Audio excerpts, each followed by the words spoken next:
Bom, gente, tudo bem? Meu nome é Gabriel Costa. A gente vai falar hoje sobre a Emendácio Libelli. E eu vou iniciar aqui trazendo um panorama histórico sobre como funcionou esse instituto, como ele foi se estabelecendo e, obviamente, falar um pouco sobre o nosso Código de Processo. O nosso Código de Processo Penal ele é datado de 1941. Esse período é um período muito conturbado da história, né? A gente vinha do momento entre a instauração do Estado Novo, que é a ditadura de Vargas, e a Segunda Guerra Mundial. Bom, o Vargas, com o seu governo autoritário, ele tinha o pretexto de combater uma suposta ameaça comunista em curso e começou a aplicar diversas restrições às liberdades individuais dos brasileiros. Nessa ditadura sem precedentes, ele mantinha alguns diálogos constantes entre as forças nazistas e fascistas. E esses diálogos acabaram reverberando na nossa Constituição de 37, que é chamada aí de Constituição Polaca. Enfim, como o direito aí, ele é um fruto, né, um produto dessa ideologia, a gente teve um código penal, de processo penal, perdão, essencialmente repressivo. Ele foi inspirado no Código Rocco, de matriz fascista, que é o código italiano, e também no Código de Instrução Criminal francês, de Napoleão. Enfim, embora muitos juristas aí tentem falar que não, tentem afirmar o contrário, o nosso código ele tem uma matriz essencialmente inquisitorial. Esse código misto, né, que é o pessoal chama, que seria uma mistura entre o acusatório e o inquisitorial, é defendido como uma aberração jurídica pelo Auri Lopes Júnior, que é um processualista muito relevante. Então, para ele, esse esquema híbrido ele acaba sendo impossível. Enfim, o tempo foi passando, a gente foi avançando em diversas coisas, né? A gente conseguiu uma Constituição, a democracia que a gente conhece acabou tomando a frente do nosso panorama político, só que o nosso Código de Processo continua sendo da ditadura. Mesmo com a Constituição de 88, a gente continuou tendo um código ditatorial. E eu acredito que não se faz uma meia democracia, né? A democracia ela tem que ser completa, ela tem que ser plena em todas as suas esferas. Então a gente acaba vivendo num estado de coisas ilegal, né?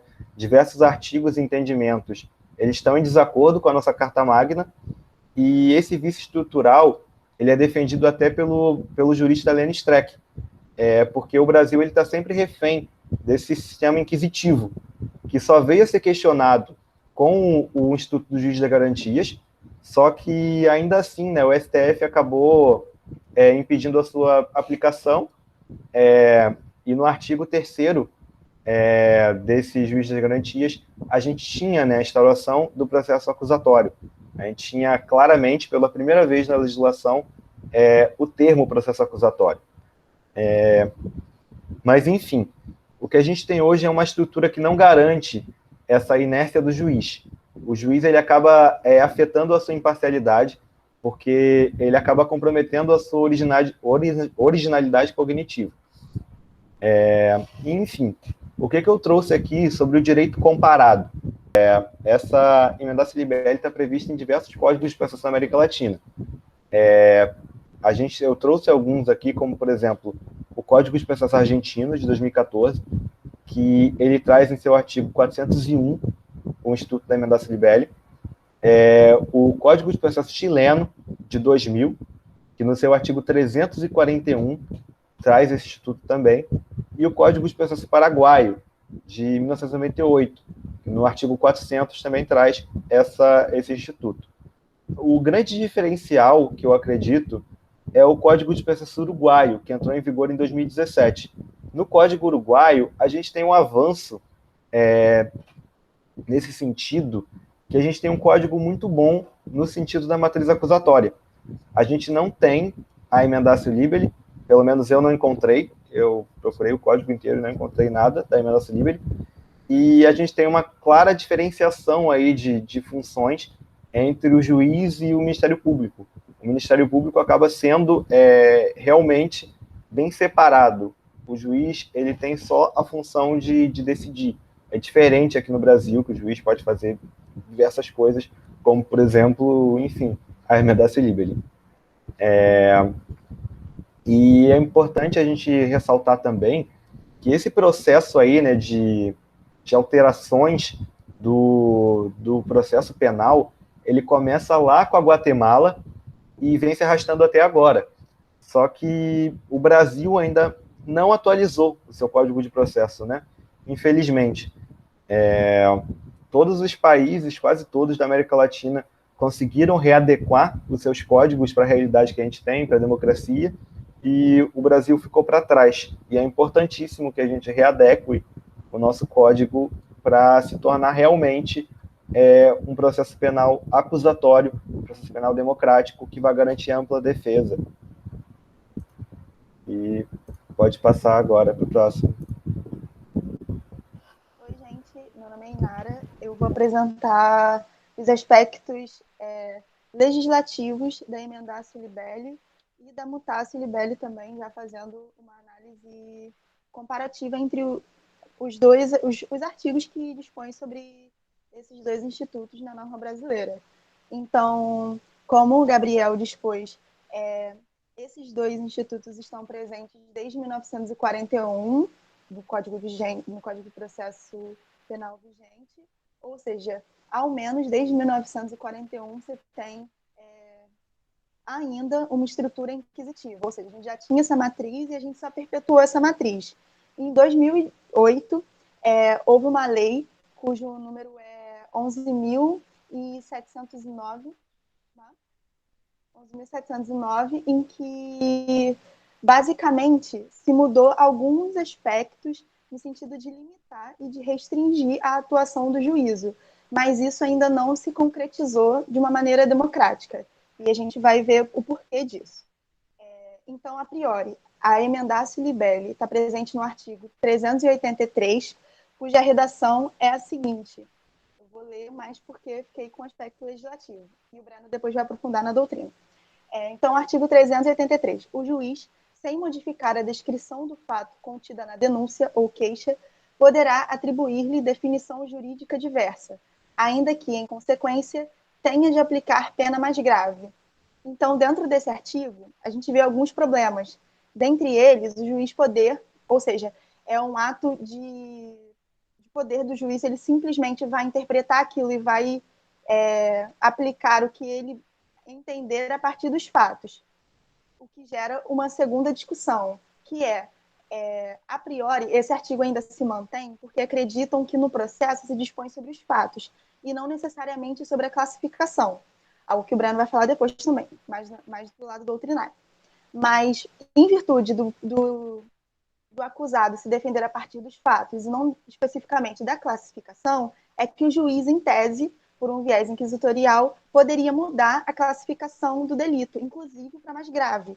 Então, a gente tem dois fatores aí que contribuem para a mitigação de uma defesa plena, que é o juiz poder mudar simplesmente sem ouvir as partes, ademais, o fato do juiz poder agravar a pena que ele está aplicando, inclusive sem, novamente, reitero, sem ouvir nenhuma das partes. Então, a partir disso, entendem que, a priori, isso se mantém porque os fatos são dispostos no processo e não necessariamente a classificação, mas a denúncia tem como característica e requisito a classificação. Então, se o juiz chegou em uma causa madura e vai julgar o caso e entende que a classificação mudou, a teoria garantista diz que, em tese, ele deveria conceder um novo âmbito e convolar aquilo em provas, ouvir as partes, só que isso não acontece em geral. A observação que é feita é que, em tese, também não viola o artigo 59 do Código Penal, porque lá diz que o juiz deve se adstrer às circunstâncias do fato e não da classificação. Por isso é que esse artigo ainda se mantém, apesar de, em 2008, ter sido feita uma reforma para modificá-lo. Isso porque, na época de 2008, tinha um seguinte trecho, não tinha um seguinte trecho que agora tem. Então, antes de 2008, a gente tinha a seguinte redação. O juiz poderá dar ao fato definição jurídica diversa do que constar da queixa da denúncia. Só que agora existe uma observação aí. O juiz, sem modificar a descrição do fato, ou seja, Antes de 2008, a gente ainda tinha a possibilidade do juiz mudar a descrição do fato na sua análise. Então, o juiz poderia, basicamente, adotar uma teoria punitivista, fazendo uma narrativa a priori em Malam Partem do acusado, para fazer com que ele tivesse penas mais gravosas. Então, agora ele não pode mais alterar as descrições do fato, deve estar adstrito aos fatos. Mas isso ainda não é o suficiente, tendo em vista que ele não abre diálogo para as partes se manifestarem. Ele simplesmente pode modificar a classificação. Em consequência disso, o parágrafo 1º diz que, havendo a previsão de ser um caso de suspensão do processo, ele deve obedecer a esse disposto legalmente e mandar o caso para o juizado.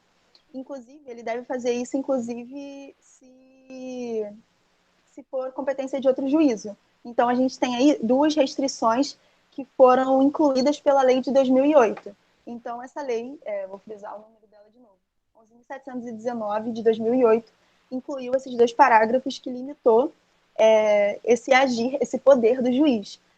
Determinando que, se havendo possibilidade de proposta de suspensão condicional do processo, os autos devem ser remetidos ao GECRIM, quer dizer, e, havendo competência de outro juízo, ele deve obrigatoriamente encaminhar esses autos a esse juízo. Antes isso não existia. Ademais, a gente tem a mutatio libelli, que aí já está dentro de um escopo do artigo 384 e dispõe basicamente sobre a possibilidade do Ministério Público aditar a denúncia ou a queixa, havendo posteriormente à instrução processual um novo fato ou uma nova prova, algo de novo, ou seja, o requisito é haver alguma novidade que permita com que a classificação mude. Nesse sentido, o Ministério Público vai ter um prazo para aditar e a defesa vai se manifestar posteriormente. O que eu achei muito curioso é que o Ministério Público tem 5 dias para aditar essa denúncia ou queixa. No entanto, a defesa tem também 5 dias, mas cada parte pode arrolar até 3 testemunhas no prazo de 5 dias, ficando o juiz na sentença adstrito aos termos do aditamento.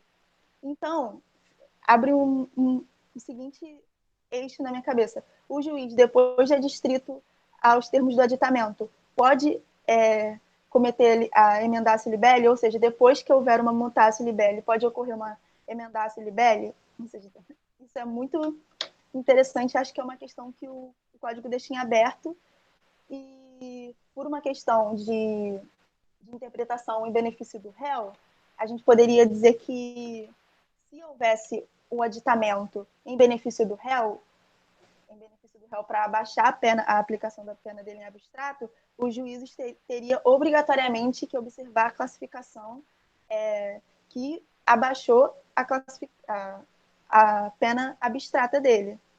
Mas isso não se diz ao certo e não tem uma resposta certa em relação a isso. Simplesmente não se fala muito disso. Então, basicamente, era essa a minha abordagem. Os artigos 384, 383, que dispõe sobre a emendatio libelli, observando as características e os elementos da denúncia do Ministério Público do artigo 41, e também ao fato do juiz estar restrito às circunstâncias do fato, segundo o artigo 59 do Código Penal, ao aplicar a pena, e não necessariamente da classificação. Então, são termos que ainda revelam que o nosso sistema pesa muito para o lado inquisitorial, dando poderes ao juiz que vão além de um processo democrático. E, além disso, tentei trazer um pouquinho do artigo 384 da mutatio libelli, que é um procedimento em que o Ministério Público adita a denúncia depois da instrução processual, em caso de uma novidade no processo, em caso de uma nova prova, de algo que revele uma outra classificação. Vou passar para o Breno, que vai falar sobre os aspectos doutrinários. Oi, gente, boa noite. Então, como a Inara falou, eu vou falar mais sobre os aspectos doutrinários e sobre as divergências que tem contra a possibilidade de aplicação ou não da emendácio libere.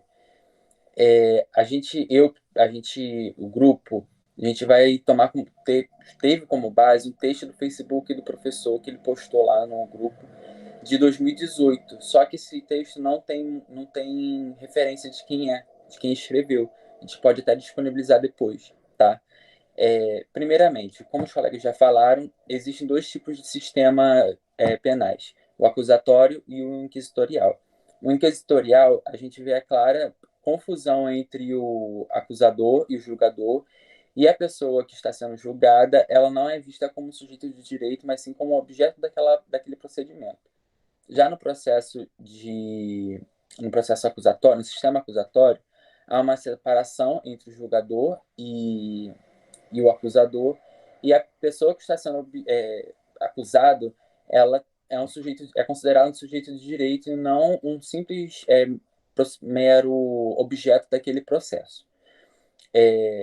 O objetivo, vamos lá, aí tomando como escopo esse sistema acusatório, o objeto do processo penal é imutável. Por quê? Pelo sistema acusatório, a acusação faz a acusação de um crime a imputado de determinada pessoa e ele é imutável. Ele vincula a atitude do juiz e do julgador naquele processo. Nesse texto que a gente falou, o autor fala em rigidez do processo penal. Ele vincula tematicamente o julgador àquilo que está contido na acusação. E essa vinculação pela própria rigidez que tem, não permite que o julgador ele possa ir além daquilo ou diferente daquilo que está sendo levado a ele pela acusação. E também respeito ao princípio da inércia da jurisdição, que a gente sabe que, na maioria das vezes, a jurisdição é inerte. Então, ela não pode atuar de ofício querendo mudar aquele escopo daquela acusação ou ir além daquilo que a acusação trouxe para ela. E então, primeiro eu vou abordar a doutrina contrária e depois a doutrina favorável à emendácio libelli. A doutrina contrária, a gente pegou o texto do Facebook, que não tem o autor, já como eu falei, mas a gente pode disponibilizar, e um texto da Maria Magalhães Lopes, que é a defensora pública aqui do Rio. Esses dois textos, eles se complementam e têm muitos pontos em comuns. Primeiramente, eles partem da distinção, da classificação do que seria da vinculação da sentença com a acusação, do chamado princípio da congruência ou princípio da correspondência. O que seria isso? A acusação, aquilo que é levado em juízo, vincula esse juízo a um julgamento. Eles até citam um autor que fala do direito civil, mas é aplicável ao processo penal, que ele fala que a congruência é o princípio que delimita a função jurisdicional, que deve haver identidade entre aquilo que foi debatido no processo e aquilo que vai ser efetivamente decidido naquele processo.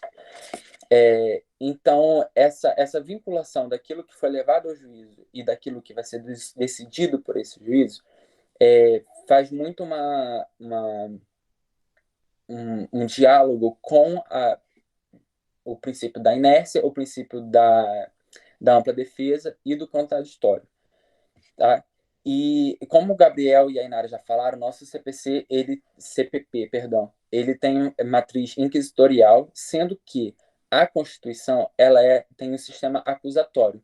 Então fica muito mais divergência. Como assim a nossa Constituição, que veio depois do CPP, tem uma matriz acusatória, e o CPP, que veio antes, mas foi recepcionada pela Constituição, tem uma matriz inquisitória. Então, por conta desses artigos, o autor desse texto ele fala muito no artigo 156 do Código Penal como um exemplo do sistema inquisitório, porque nele fala que o juiz pode agir de ofício, de alguma coisa que eu não me lembro agora, mas a gente pode dar uma olhada depois. E a Constituição traz essa matriz acusatória. Então, como que ficaria esse combate, né, entre essas duas norma, esses textos. O autor diz que esses artigos inquisitoriais do Código de Processo Penal, eles devem ser lidos sobre uma óbice, sobre uma vista constitucionalizada. O que seria isso? Dar a esses artigos um viés do sistema acusatório. Na emenda Silibelli, que a gente vê que o juiz age de ofício, ele muda o objeto daquela acusação, isso, ok, ele muda o objeto dessa acusação, sendo que ele deveria abrir vista às partes para se manifestarem sobre essa possível mudança. Isso respeitaria o princípio da ampla defesa do contraditório, porque não surpreenderia as partes com uma decisão de escopo que não foi decidida no processo. Eu vou falar mais sobre isso daqui a pouco. O autor fala que, quanto ao contraditório, a decisão tem os limites demarcados por uma dupla dimensão, que seria a acusação e o contraditório. Ela não poderia fugir disso, tá? E quanto à ampla defesa, quando o juiz inova na decisão, vou colocar um objeto diferente daquilo que era tratado antes, ele está impossibilitando a pessoa de se defender. Porque quando ele não abre o prazo para defesa para essas partes se manifestarem, ele está julgando de acordo com o que ele acha que é o correto e não há uma possibilidade de defesa das partes ou de concordância das partes com aquilo que ele está entendendo que sabe? Então fica isso. O juiz entende alguma coisa nova, só que a parte não tem a possibilidade de falar sobre aquilo. Seguindo, então, o autor fala que a decisão ela não pode ser vista com uma mera relação entre a decisão e não pode haver uma simples relação entre a sentença e aquilo da acusação, porque é todo um sistema. A acusação e a sentença ela devem estar relacionadas também com a defesa, com o contraditório, com o respeito que tem ter as partes daquilo que está sendo tratado no processo. E citando um outro autor, que é o Scarense Fernandes, esse Scarense diz que o acusado não se defende apenas do fato descrito, como a Inara falou, que é o que prevalece na doutrina brasileira. Ele se defende também do tipo penal que é imputado a ele. Quem já teve a oportunidade de trabalhar, né, com o sistema penal, eu particularmente trabalhei em Defensoria Pública no SPEM, que é o núcleo dos presídios, e também no Tribunal do Júri. E principalmente no Tribunal do Júri, a gente não falava só dos fatos do crime. A gente também procurava realizar uma defesa tentando afastar qualificadoras, tentando desclassificar o crime. Então, pelo menos para mim, que já trabalhei com o sistema penal, eu vejo que essa ideia de que o réu ele só se defende do processo, só se defende dos fatos, é muito, muito tópica, porque não é isso que acontece, sabe? O advogado ou o defensor daquela pessoa ele tem sim que se preocupar com os fatos, mas também com tudo que envolve essa classificação. Por exemplo, tentar afastar a tipicidade, a culpabilidade, a ilicitude do fato. Então, são muitas coisas que vão além do fato, mas também incidem na classificação daquele fato como um tipo penal.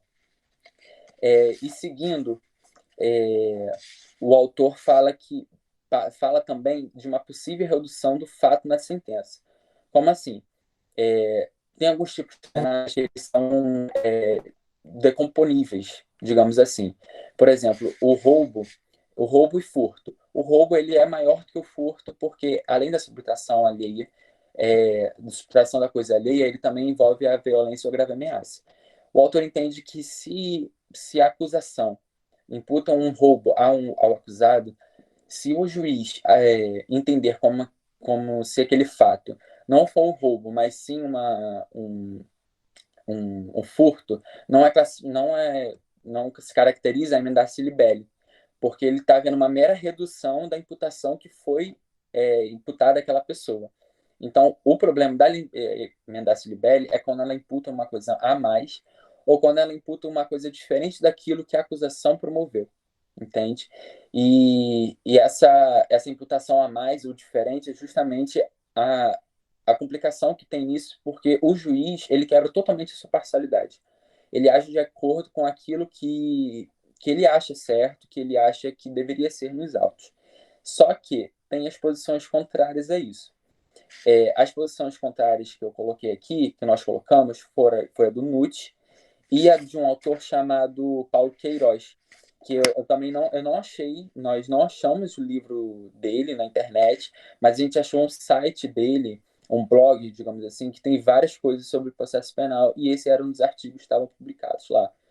O Nutt, ele fala que o juiz, ele tem, ao momento de que chega aquelas acusação para ele analisar, ele tem a total liberdade para mudar aquilo no momento da sentença, né? Até porque o próprio Nutt, fiquei até impressionado com isso, mas é o que tem prevalecendo na doutrina brasileira. O Nutt, que é um juiz muito, muito respeitado e doutrinador também, ele entende que a pessoa se defende dos fatos, né? Como a gente já falou algumas vezes aqui, que o acusado se defende dos fatos e não do tipo penal que é imputado a ele. Ele dá um exemplo de acusação.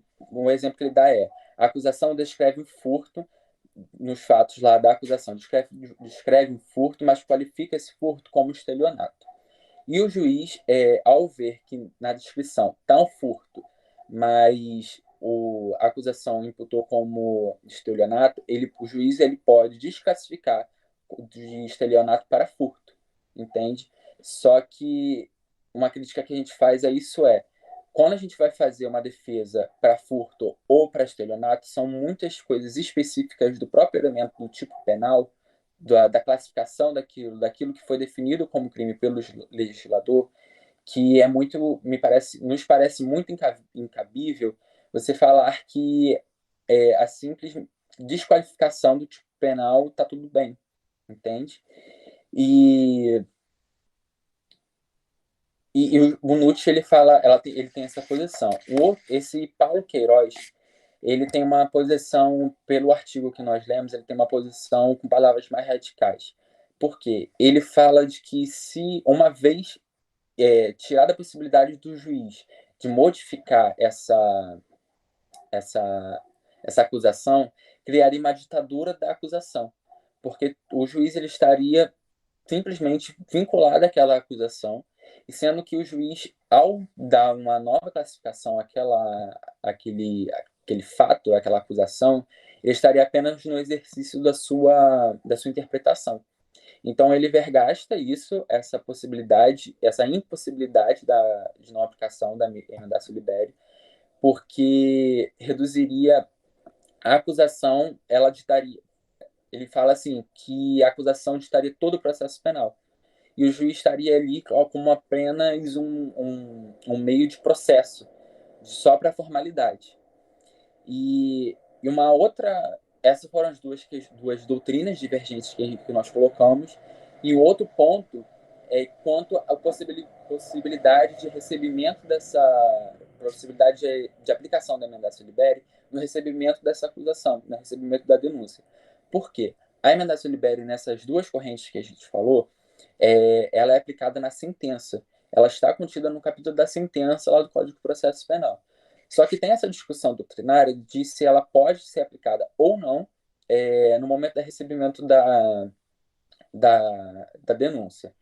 O primeiro, o Fernando Capês, ele fala que sim, é possível colocar, impossível, perdão, ele defende que não é possível a emendatio liberi no momento do recebimento da acusação, porque seria uma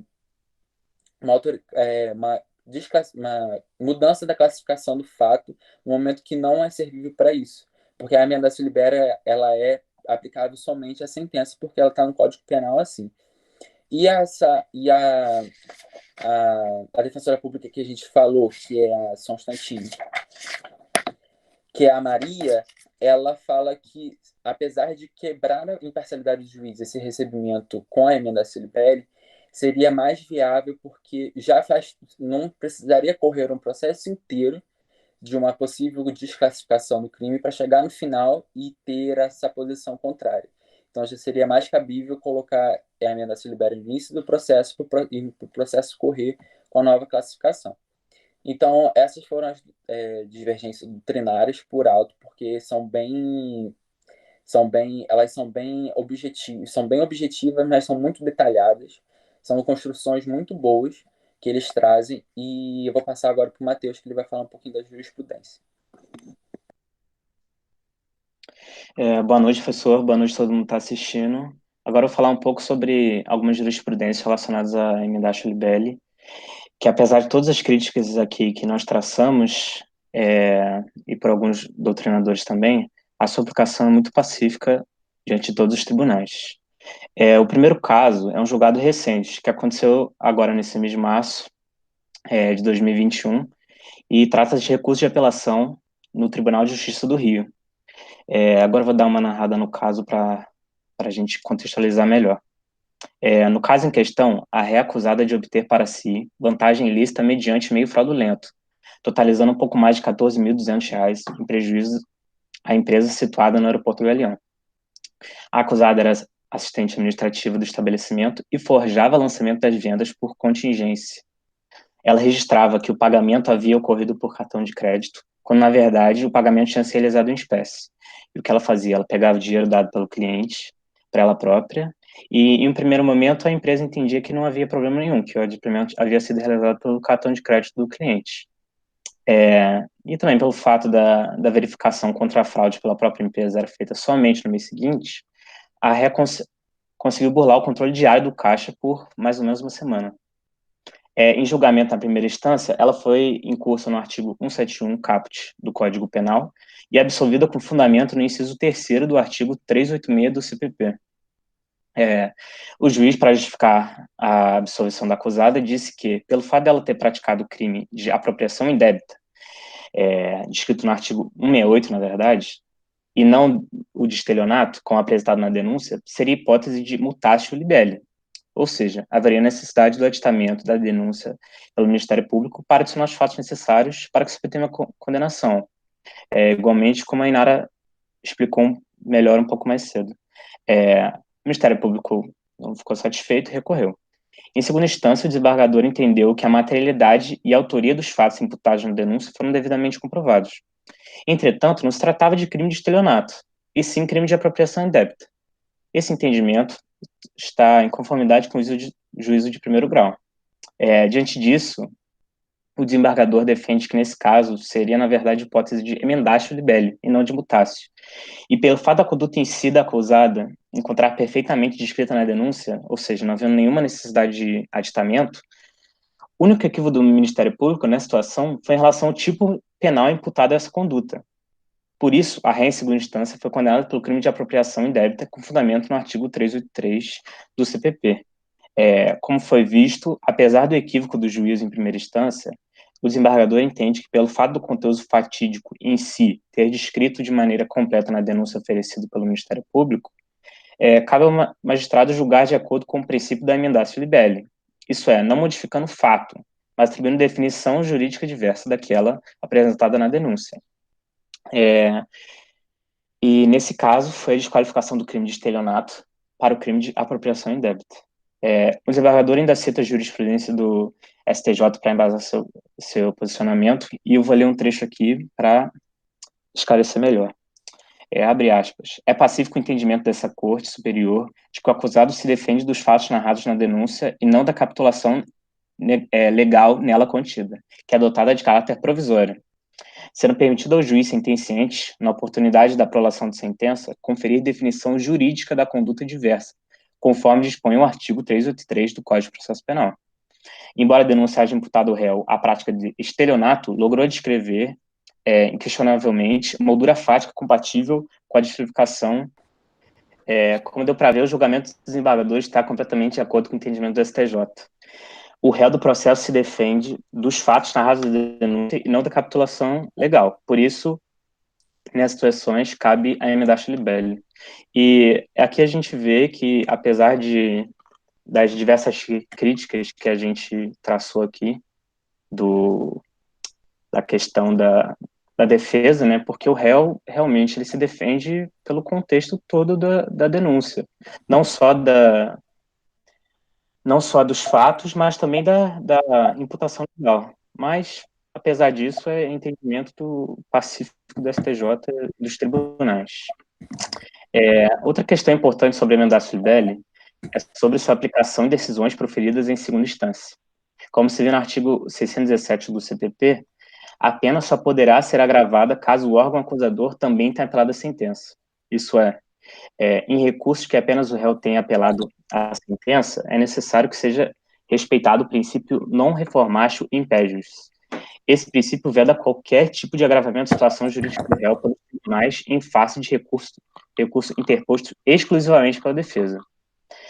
Agora eu vou ler outro julgado do STJ para esclarecer esse assunto que eu acabei de falar.